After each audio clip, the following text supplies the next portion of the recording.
3, again, I'm playing through it in its entirety. We're going to watch all the cutscenes. We're going to play through the battle. I'm not editing anything. So if I'm horrible, like I was in Chapter 2, but managed to squeeze out an A rating, which I don't really understand. It just had to be by dumb luck. Also, I think it is the earliest you could have finished it. I just did not make it look good at all. We'll do that. We'll play it. If I lose, I lose. If I win, I win. We will just hop right back on that horse and try again. So here we go, Chapter 3. We're going to watch some story. There's definitely a solid chunk of story in the beginning of this. And then we've got a battle on the second page, as you can see in our layout. So here we go, Chapter 3. And I will remain quiet while the story's going on.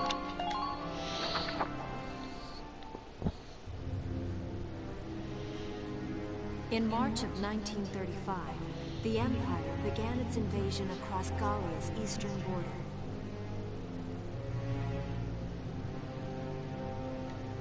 Maximilian, commander of the Gallian invasion front, built his army around mobile armor.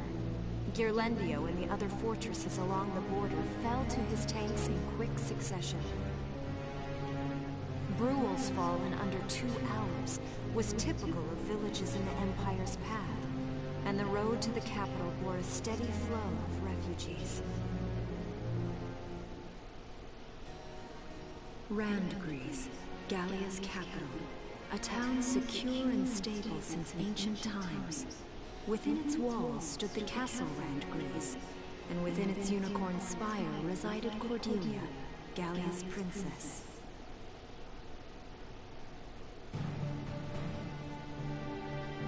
Supporting Gallia's policy of neutrality was a system of universal conscription. Under it, all schools required military training each year. In the event of a war, citizens were then drafted into the militia to defend their country. As the conflict with the East grew worse, both Welkin and Alicia found themselves no exceptions to that fate.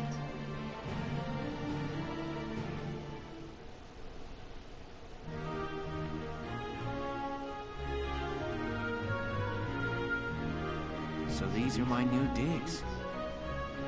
Oh, my uniform.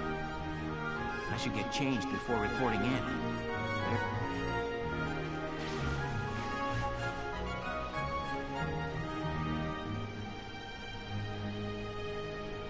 Flares, binoculars, a compass, and a map.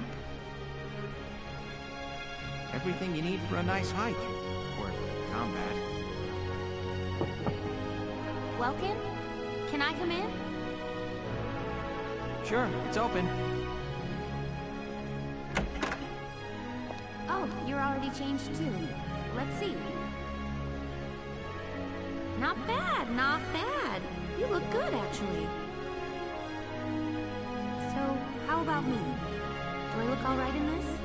Convincing? Let's take a look. Yeah, you look fine. You wear it like a pro. Really? You're not just saying that? Of course not. You look tough. I like it. Oh, good. I was worried it looked kind of silly. No way. That plating on the back? It's like a coleopterate exoskeleton. Beetle-tastic. Coleo what? And did you just say beetle? Welkin? What kind of girl wants to hear that she looks like a bug? Huh? Not just any bug. A rhinoceros beetle. King of the insects. Who wouldn't want that? Huh. Tell me about that scarf. You've been wearing it since I met you. Oh, this? It's part of my uniform from the bakery. Is that right? I don't want to forget the time I spent busting my buns baking. I plan to keep wearing it until I can get back to manning the ovens again. That's great. Once you do, I'll be first in line to get some of that bread. Is that a promise? Well, I'll be sure to have plenty of it ready and waiting for you. Absolutely. Hey, if you're ready, we should probably go see the captain now.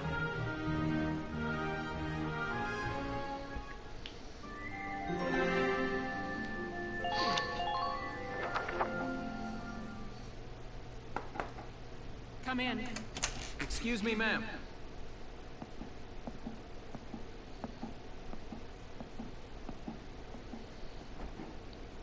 Galleon Militia enlistee Welkin Gunther, reporting for duty. Man, Galleon Militia enlistee Alicia Melchiot, also reporting for duty. I'm Captain Eleanor Varrot, commander of this regiment. Gunther, you're promoted to lieutenant. You'll be leader of Squad 7 now. Ma'am! Enlistee Melchiot, you're promoted to sergeant. You'll be under the lieutenant's command. Understood? Ma'am! What do you know? It is you. Nice coincidence, huh, Welkin? Valdio? I had no idea that you'd enlisted. Yeah. Now that there's a real war going on, I joined up. Pretty much all the officer and training boys are here just like you. You know each other? Yes, ma'am. We knew each other at university. Welcome was in science and I was in archaeology. And just look at us now. No archaeology or science. Looks like the two of us are studying war, I guess. Looks that way. It's good to see you. And you. That'll be all for now. There's a strategy briefing later today, but you still have time. Time for you to catch up. You'll be spending a lot of time on the post and in Randgreaves. They'll be your new home, so get to know them. That'll be all. Report back in time for the briefing. Until then, you're dismissed. Okay, so now we're at our main hub. You'll be coming back to this quite a few times throughout the game. You're going to be setting up your command squad, your weapons, upgrades, all that stuff. So we're going to take our time. We're going to go through some of this, and then we'll get back to the story. This is who's under your control right now. You've got Welkin, Alicia, who's a scout, Rosie, who's a machine gunner, and Largo, who is a lancer. Basically, think of them as bazooka or rockets or whatever. Later on, you'll have a whole selection of units to choose from. And you can put your squad together because they each have personalities. They each have players they like or dislike. So surrounding your troops by people they don't like can give you negative outcomes. We are going to go to the command room next, and we will be right back.